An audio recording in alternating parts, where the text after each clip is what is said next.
కాకినాడ జిల్లా పిఠాపురం మున్సిపాలిటీ నుంచి వచ్చిన చైర్మన్, వైస్ చైర్మన్, కౌన్సిలర్లకు, అదేవిధంగా ప్రకాశం జిల్లా మార్కాపురం నుంచి వచ్చిన ఎంపీపీలకు, ఎంపీటీసీలకు, అదేవిధంగా సత్యసాయి జిల్లా కదిరి నియోజకవర్గం గాన్లపేంట నుంచి వచ్చిన ఎంపీటీసీలందరికీ కూడా, అదేవిధంగా చిత్తూరు జిల్లా నుంచి కుప్పం నియోజకవర్గం నుంచి, కుప్పం మున్సిపాలిటీ నుంచి వచ్చిన కౌన్సిలర్లందరికీ కూడా, ఇంకా వేరే ఆయా జిల్లాలకు సంబంధించిన ముఖ్యమైన నేతలు ఎవరెవరైతే వచ్చారో అందరికీ కూడా ముందుగా పేరు పేరున నమస్కారాలు తెలియజేసుకుంటా ఉన్నాను.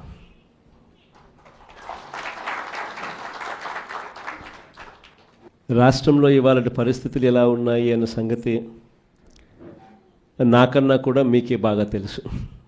కలియుగంలో ఉన్నాము, రాక్షస రాజ్యంలో ఉన్నాము అని చెప్పడానికి ఈ రాష్ట్రంలో ఈ 12 నెలలు 11 నెలలు ఈ పాలన చూస్తే ఎవరికైనా కూడా ఇట్టే అర్థమవుతుంది. అంతటి దారుణమైన దుర్మార్గమైన పాలన మనం చూస్తూ ఉన్నాం. ఇలాంటి పరిస్థితుల్లో, ఇలాంటి రెడ్ బుక్ పాలన జరుగుతూ ఉన్న, రాక్షసులు పరిపాలన చేస్తూ ఉన్న ఈ పాలనలో తెగువ చూపించి నిబద్ధతతో నిలబడి విలువలకు, విశ్వసనీయతకు పెద్దపీట వేస్తూ, రాజకీయాలంటే అయ్యా చంద్రబాబు నీ మాదిరిగా చేయడం రాజకీయాలు కాదు, ఎంపీటీసీలమైనా కౌన్సిలర్లమైనా మమ్మల్ని చూసి నేర్చుకో, ఇది రాజకీయం అంటే అని చెప్పి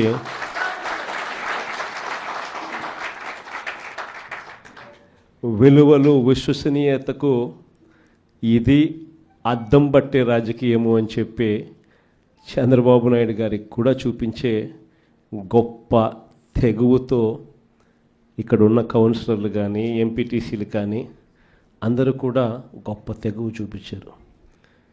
మీ అందరి తెగువకు, విలువల పట్ల, విశ్వసనీయత పట్ల మీరు చూపించిన నిబద్ధతకు మీ అందరికీ కూడా హ్యాట్స్ ఆఫ్ తెలియజేస్తాను.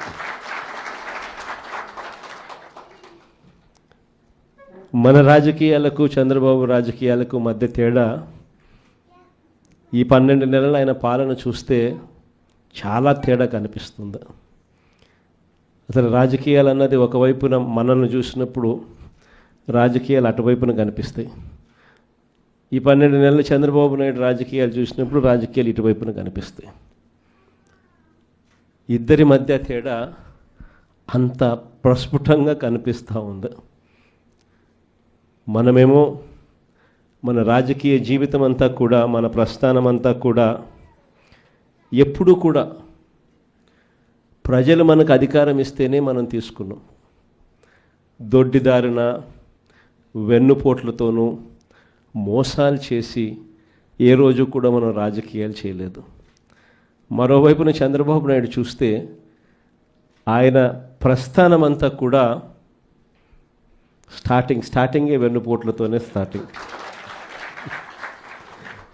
అక్కడి నుంచి మొదలు పెడితే ఆయన ప్రస్థానం సొంత కూతుర్నిచ్చిన మామను ఎన్టీ రామారావు గారిని వెన్నుపోటు పడడం దగ్గర నుంచి మొదలు పెడితే, ఆ తర్వాత అధికారం కోసం ప్రజలను ఒకసారి కాదు, 2 సార్లు కాదు, ఎప్పుడూ ఆయన జీవితం అంతా కూడా ప్రజలను కూడా వెన్నుపోట్లు పొడుస్తూనే ఆయన రాజకీయాలు సాగిస్తూ వచ్చాడు. ఆశ్చర్యం కలిగించే విధంగా ఇద్దరి మధ్య తేడా కనిపిస్తుంది. ఇక్కడికి వచ్చిన ఈ ప్రాంతాలకు సంబంధించిన సంఖ్యాబలం చూస్తే సత్యసాయి జిల్లా గాన్లపేంటలో 7 ఎంపీటీసీ స్థానాలు ఉంటే, అందులో ప్రజలు ఓట్లేస్తే వైఎస్ఆర్సీపీకి, ప్రజలు ఓట్లేస్తే వైఎస్ఆర్సీపీ గుర్తు మీద గెలిచిన మన పార్టీకి సంబంధించిన వాళ్ళు ఏకంగా 7 మందిలో 6 మంది ఎంపీటీసీలు వైఎస్ఆర్సీపీకి సంబంధించిన వాళ్ళు. తెలుగుదేశం పార్టీకి ఉన్నది కేవలం 1. మరి అలాంటప్పుడు ఎంపీపీ పదవి ఎవరికి రావాలి? ఎంపీపీ పదవి వైఎస్ఆర్సీపీకి రావాలి, తెలుగుదేశం పార్టీకి ఒక్కడే ఒకడు ఉన్న తెలుగుదేశం పార్టీకి ఎలా వస్తుందో. కానీ అక్కడ కూడా ఏం జరుగుతూ ఉందో మనం అంతా కూడా చూస్తూ ఉన్నాం. ఒక యుద్ధ వాతావరణం, బెదిరింపులు, పోలీసులను అయితే వాచ్మెన్ల కన్నా హీనంగా వాడుకుంటూ ఉన్నారు. పోలీసుల సమక్షంలోనే దౌర్జన్యాలు కూడా చేస్తారు. చివరికి మనము గట్టిగా నిలబడి ఎన్నికను బాయ్కాట్ చేసినాం. బాయ్కాట్ చేసి ఎన్నిక వాయిదా వేయించుకోగలిగాం. కానీ 2 సార్లు 3 సార్లు వాయిదా వేసిన తర్వాత కోరం లేకపోయినా కూడా వాళ్ళంతకు వాళ్ళే సర్దేసుకుంటా ఉన్నారు. అలాంటి దుర్మార్గమైన పాలన చూస్తూ ఉన్నాం. ప్రకాశం జిల్లా మార్కాపురానికి సంబంధించిన పరిస్థితి చూస్తే అక్కడ ఎంపీటీసీలు మొత్తం 15 స్థానాలు. 15 ఎంపీటీసీ స్థానాలకు వైఎస్ఆర్సీపీ తరపున ప్రజలు ఎన్నుకుంటే, ప్రజలు ఓట్లేస్తే మన పార్టీ గుర్తు మీద గెలిచిన వ్యక్తులు 15 ఎంపీటీసీ స్థానాలకు 15కు 15 మనవే. కానీ అక్కడ ఆటోమేటిక్గా ఎవరికి రావాలా? మనకే రావాలి కదా. అక్కడ కూడా మనం క్యాంపులు పెట్టుకోవాలా, పోలీసులు బెదిరిస్తూ ఉన్నారు. అక్కడ కూడా సూట్ కేసులతో ప్రలోభాలు పెట్టే కార్యక్రమం జరుగుతూ ఉంది. అయినా అందరూ కూడా మన వాళ్ళంతా కూడా గట్టిగా నిలబడుతూ ఉన్నారు. తెగువ చూపించి గట్టిగా ఒక్కటిగానే ఉండరు. నిజంగా ఇక్కడ ఎంపీటీసీలు అందరూ ఎవరు జారిపోలా, అందరూ ఒకటిగా ఉన్నారు. వీరందరి తెగువకు హ్యాట్స్ ఆఫ్ చెప్పాలి. కాకినాడ జిల్లా పిఠాపురం మున్సిపాలిటీ 30 మంది కౌన్సిలర్లు.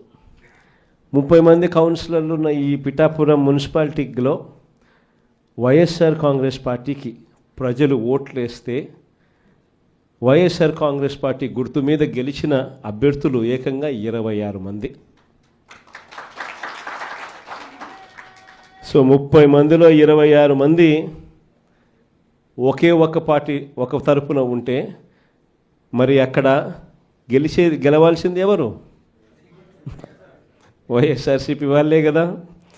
కానీ అక్కడ కూడా రకరకాల ప్రలోభాలు, రకరకాలుగా భయాలు పెట్టించే కార్యక్రమాలు జరుగుతూ ఉన్నాయి. అయినా మన వాళ్ళందరూ గట్టిగా ఉన్నారు. అందరికీ మీ తెగువకు హ్యాట్స్ ఆఫ్ చెప్పాలి. కుప్పం మున్సిపాలిటీ నిజంగా ఆశ్చర్యం కలిగించే మున్సిపాలిటీ. చంద్రబాబు నాయుడు గారు ముఖ్యమంత్రి కాకమునుపు ఇక్కడ ప్రజాస్వామ్యబద్ధంగా ఎన్నికలు జరిగితే ప్రజలు ఓట్లు వేస్తే ఈ కుప్పం మున్సిపాలిటీలో 25 వార్డులకు గాను వైఎస్ఆర్సీపీ 19 గెలిచింది. తెలుగుదేశం పార్టీ గెలిచింది కేవలం 6. మరి తెలుగుదేశం పార్టీ గెలిచింది కేవలం 6 అయితే 25లో 19 వైఎస్ఆర్ కాంగ్రెస్ పార్టీ తరపున ప్రజలు ఓట్లేసి వైఎస్ఆర్ కాంగ్రెస్ పార్టీని గెలిపించిన పరిస్థితులు ఉంటే మరి మున్సిపల్ చైర్మన్ ఎవరు కావాలి? వైఎస్ఆర్ కాంగ్రెసే పార్టీ తరపు నుంచే కావాలి కదా. కానీ అక్కడ కూడా దౌర్జన్యాలు, ఏ స్థాయిలోకి దౌర్జన్యాలు ఉన్నాయి అని అంటే ఏకంగా బెదిరించి మున్సిపల్ చైర్మన్ రాజీనామా చేయించి వాళ్ళ దగ్గర వాళ్ళ పార్టీలోకి తీసుకోవడం. అంతటితో కూడా ఆగిపోవడం లేదు. చంద్రబాబు నాయుడు స్వయంగా ఇది కుప్పము నా మున్సిపాలిటీ, నేను ముఖ్యమంత్రి, నేను రాక్షస సామ్రాజ్యానికి రాజుని, నేను ఒక రాక్షసుడిని, నా కుప్పం నియోజకవర్గంలోనే ఎలా రాక్షస పాలన చేయాలో నేను నేర్పుతాను, రాష్ట్రం అంతా కూడా తెలుగుదేశం వాళ్ళంతా కూడా ఇలానే రాక్షస పాలన చేయండి అని చెప్పి ఇక్కడి నుంచి సంకేతం ఇస్తున్నాడు. ఇచ్చి బలవంతంగా ఈ మున్సిపల్ చైర్పర్సన్ పోస్టు కూడా వీళ్ళే తీసుకున్నారు. నిజంగా ఆశ్చర్యం అనిపిస్తుంది. 6 గెలిచిన మీరు, 19 గెలిచిన మేము, అయినా ఈ కుప్పం మున్సిపాలిటీలో మీరే చైర్మన్ అని చెప్పి మీరంతకు మీరే చెప్పుకుంటూ మీరంతకు మీరే ఒక్కొక్కరికి 50 లక్షలు. ముఖ్యమంత్రిగా ఉన్నావు, నువ్వు చేయాల్సిన పని ఇదే. ప్రజాస్వామ్యం అంటే ఏమిటి అని చెప్పి ప్రజలకు నువ్వు అద్దం పెట్టి చూపించాలి. ప్రజాస్వామ్యం, కాన్స్టిట్యూషన్ ఇది, నేను దానికి రిప్రజెంటేటివ్, నేను ముఖ్యమంత్రిని. కాన్స్టిట్యూషన్ అనేది ఒక బైబిల్ లాంటిది, ఒక ఖురాన్ లాంటిది, ఒక భగవద్గీత లాంటిది. ప్రతి రాజకీయ నాయకుడు ప్రమాణం చేసేటప్పుడు కూడా చెప్తాడు, కాన్స్టిట్యూషన్కి నేను లోబడి ఉంటాను అని కూడా ప్రమాణం చేసి కూడా చెప్తారు. కానీ ముఖ్యమంత్రి అయిన తర్వాత ఆయనే దగ్గరుండి కాన్స్టిట్యూషన్ను తగలబెడతా ఉన్నాడు. కుప్పం నియోజకవర్గంలో స్వయంగా ఆయనే తప్పుడు సంకేతాలను రాష్ట్ర వ్యాప్తంగా కూడా పంపిస్తూ 19 కౌన్సిలర్లు మనం గెలిచినా కూడా ప్రలోభాలకు, పోలీసుల దౌర్జన్యానికి నిదర్శనంగా నిలబడింది కుప్పం నియోజకవర్గం. ఇంకా ఆశ్చర్యం ఏమిటో తెలుసా, ఇదే కుప్పం, ఈ కుప్పానికి మున్సిపాలిటీ హోదా ఇచ్చింది ఎవరు తెలుసా? మనమే. ఆయన 4 సార్లు ముఖ్యమంత్రి అయినా కూడా ఏ రోజు కుప్పాన్ని మున్సిపాలిటీగా చేయాలన్న ఆలోచన కూడా ఆయనకు రాలా. అరే మున్సిపాలిటీ కదా దేవుడు ఎరుగు, కనీసం కుప్పంలో ఒక రెవెన్యూ డివిజన్ పెట్టే ఆలోచన కూడా చంద్రబాబుకి ఏ రోజు రాలా. సరే రెవెన్యూ డివిజన్ కదా దేవుడు ఎరుగు, కనీసం కుప్పానికి తాగేదానికి నీళ్లు కూడా ఇచ్చింది ఎవరు అని అంటే అది కూడా మన హయాంలోనే. అలాంటి కుప్పంలో ఇలాంటి చంద్రబాబు నాయుడు రాక్షస పాలన చేస్తున్న నేపథ్యంలో ఈరోజు మనమంతా కూడా తెగువ చూపించి గట్టిగా నిలబడిన ఎంపీటీసీలు, కౌన్సిలర్లకు మీ అందరికీ కూడా అందుకనే హ్యాట్స్ ఆఫ్ చెప్తాను. రాజకీయాలలో గెలుస్తాం, ఓడిపోతాం, అది వేరే విషయం. కానీ ఓడిపోయినా కూడా ప్రజల గుండెల్లో బ్రతికే ఉన్నామా లేదా అన్నది మోస్ట్ ఇంపార్టెంట్ థింగ్. ఈరోజు వైఎస్ఆర్ కాంగ్రెస్ పార్టీ కార్యకర్త గ్రామంలో ఏ ఇంటికైనా పోగలుగుతాడు, కాలర్ ఎగిరేసుకొని పోగలుగుతాడు. మా సమయంలో, మా పాలనలో మేము చెప్పిన ప్రతి మాట మేము నెరవేర్చాము అని చెప్పి గర్వంగా కూడా చెప్పగలుగుతాడు. కానీ చంద్రబాబు నాయుడు గారి పాలనలో ఈ 12 నెలలైన పాలన చేశాడు.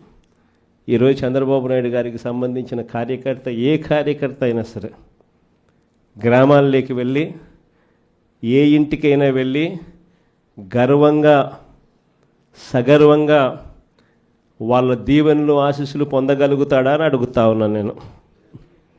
కారణం చంద్రబాబు నాయుడు గారి కార్యకర్త ఏ ఇంటికి వెళ్ళినా ఎక్కడి నుంచి స్టార్ట్ అవుతుంది?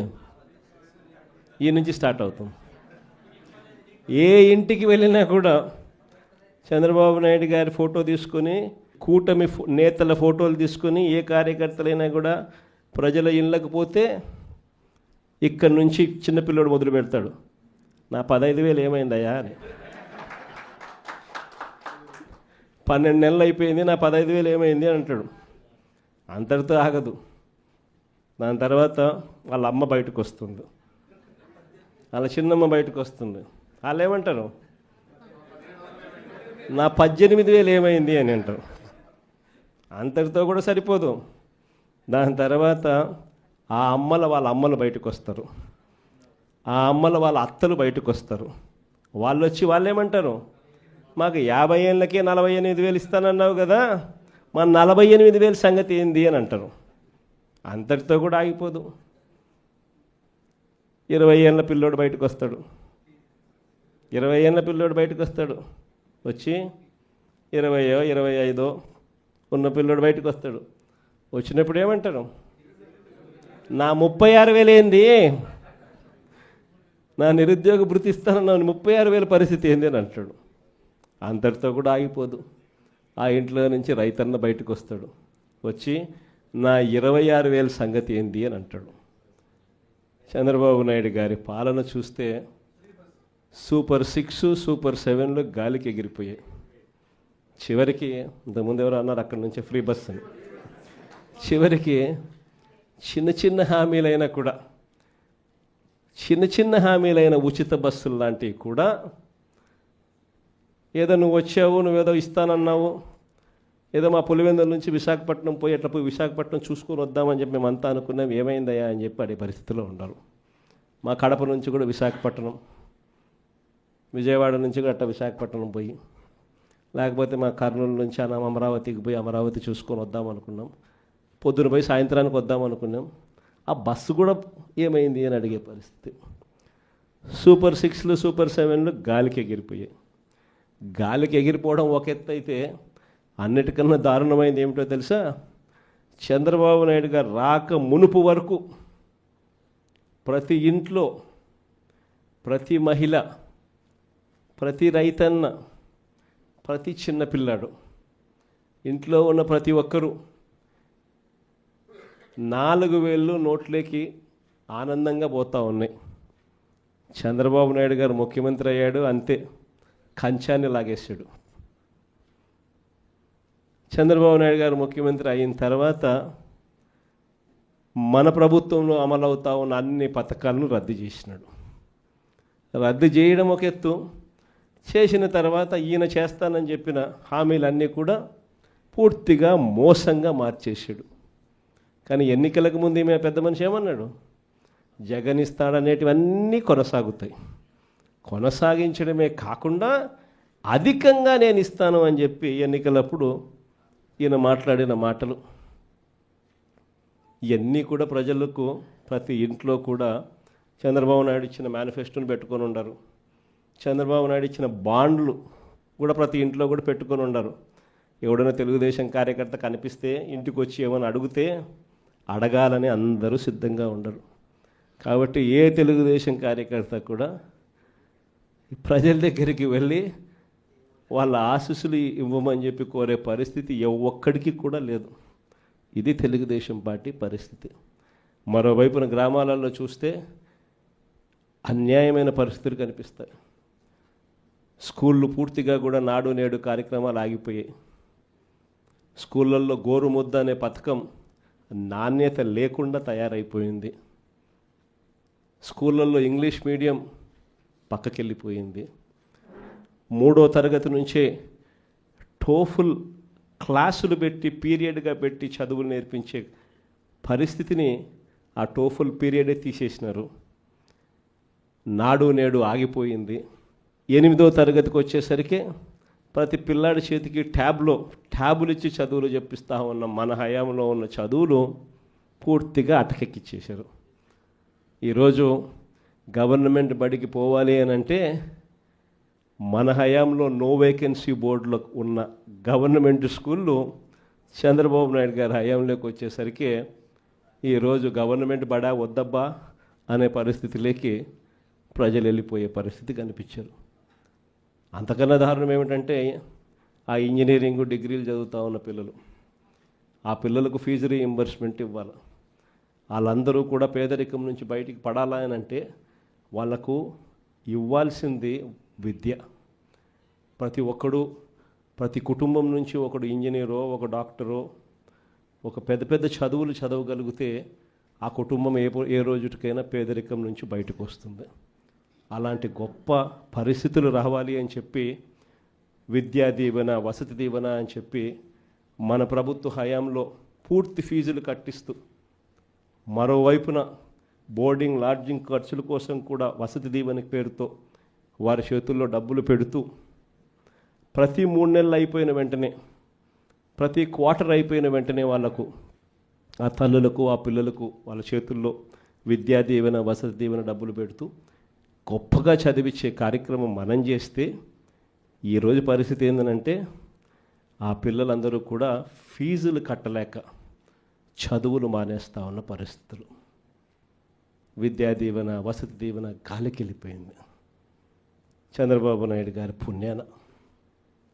మరోవైపున చూస్తే ఆరోగ్యశ్రీ పరిస్థితి, ప్రతి పేదవాడు కూడా గొప్పగా తలెత్తుకొని ఏ కార్పొరేట్ హాస్పిటల్కైనా పోయి ఉచితంగా 25 లక్షల దాకా ఉచితంగా వైద్యం చేయించుకొని చిరునవ్వుతో ఇంటికి వచ్చేటప్పుడు డాక్టర్లు రెస్ట్ తీసుకోమని చెబితే ఆరోగ్య ఆసరా కింద నెల రోజులు రెస్ట్ తీసుకోమంటే 5,000 రూపాయలు వాళ్ళ బ్యాంక్ అకౌంట్లో వేసి మరీ 2 నెలలు రెస్ట్ తీసుకోవాలంటే 10,000 రూపాయలు వాళ్ళ బ్యాంక్ అకౌంట్లో వేసి మరి చిరునవ్వుతో ఇంటికి పంపించే పరిస్థితి నుంచి ఈరోజు ఆరోగ్యశ్రీ నాశనం అయిపోయింది.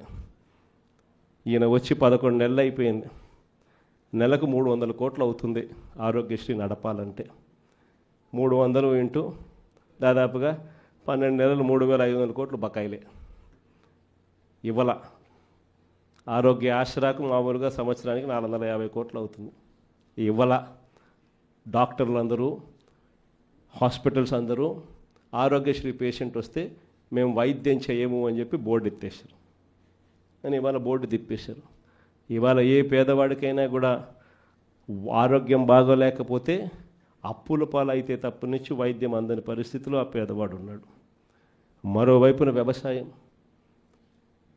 మన ప్రభుత్వం ఉన్నప్పుడు పెట్టుబడికి సహాయం కింద, రైతు భరోసా కింద రైతన్నకు పెట్టుబడికి సహాయం ఇస్తూ ఆర్బీకేను వాళ్ళ గ్రామంలోనే పెట్టి దళారీ వ్యవస్థ లేకుండా పంటలు సైతం మనమే కొనుగోలు చేసే ఒక గొప్ప కార్యక్రమం మన హయాంలో జరిగితే, ఈరోజు చంద్రబాబు హయాంలో రైతుకు పెట్టుబడి సహాయంగా ఇచ్చే కార్యక్రమం గాలికి ఎగిరిపోయింది.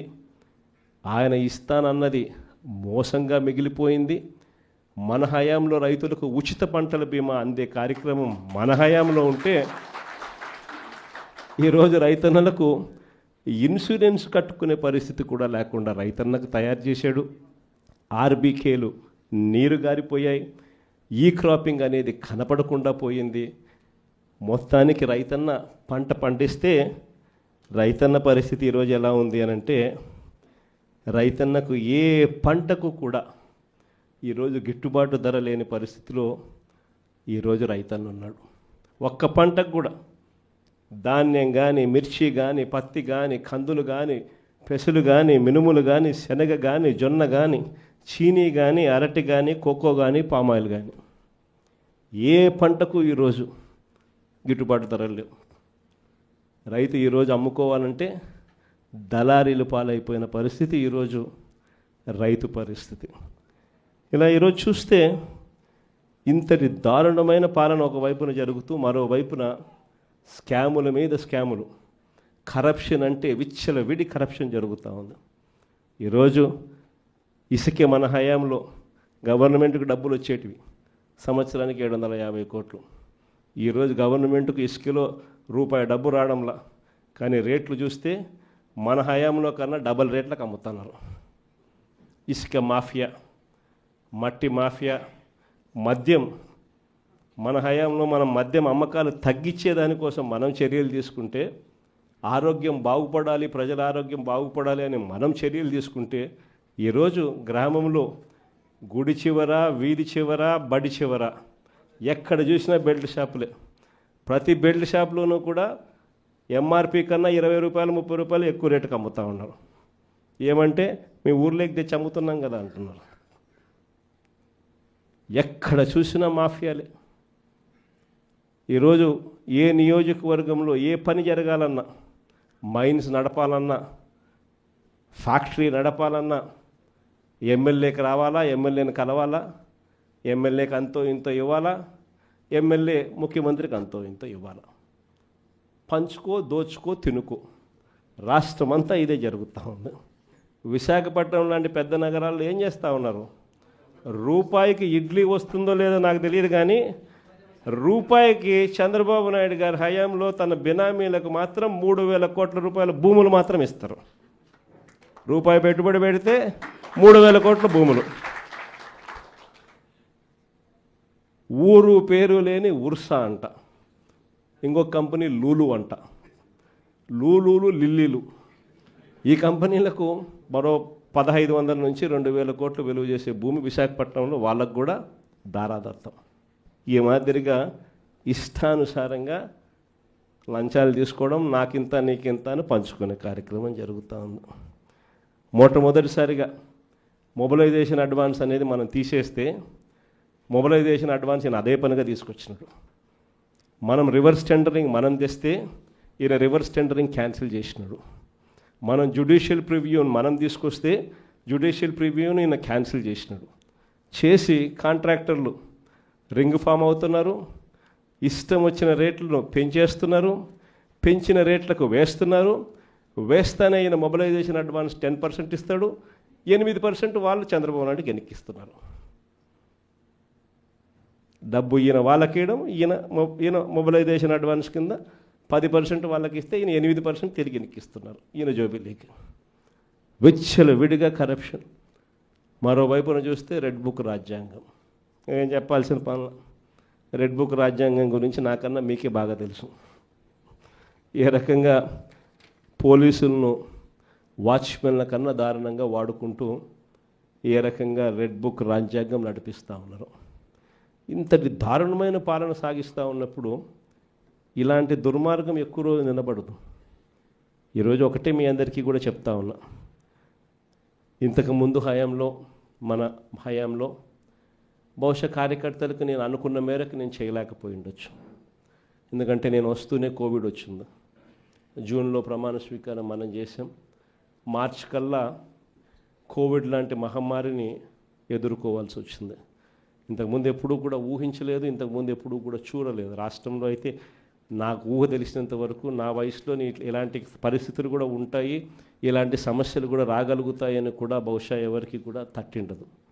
కానీ ఈసారి మాత్రం మీ అందరికీ చెప్తా ఉన్నా, ఈసారి మీ జగన్, మీ బిడ్డ మీరు పడతా ఉన్న కష్టాలను చూశాడు, మీరు చూపిస్తూ ఉన్న తెగువను కూడా మీ బిడ్డ జగన్ చూశాడు. మీ అందరికీ మాట చెప్తా ఉన్నా, నెక్స్ట్ జగన్ 2లో మాత్రం కార్యకర్తలకు పెద్దపీట వేస్తాను అని మాత్రం ఖచ్చితంగా చెప్తాను.